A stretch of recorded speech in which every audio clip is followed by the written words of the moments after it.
கேட்டுட்டு வேலைக்கு போயிட்டு வராங்க. அந்த தந்தை எதுவும் பேசலை. 3 நாட்கள் கழித்து தூக்கிலிட்டு தன்னை மாய்த்து கொள்கிறார், இறந்து போகிறார்.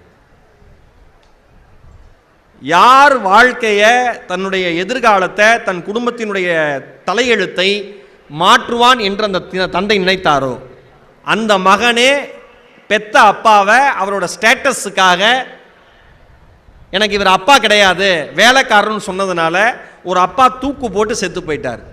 இது தெரிந்த ஒரு உதாரணம். இங்க இருக்கிற அத்தனை மாணவர்களுக்கும் மாணவிகளுக்கும் சொல்றேன்,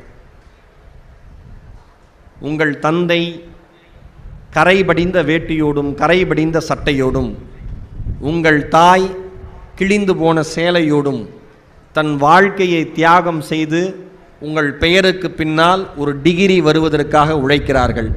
அவர்கள் செய்கிற தியாகம் இந்திய நாட்டில் சுதந்திர போராட்ட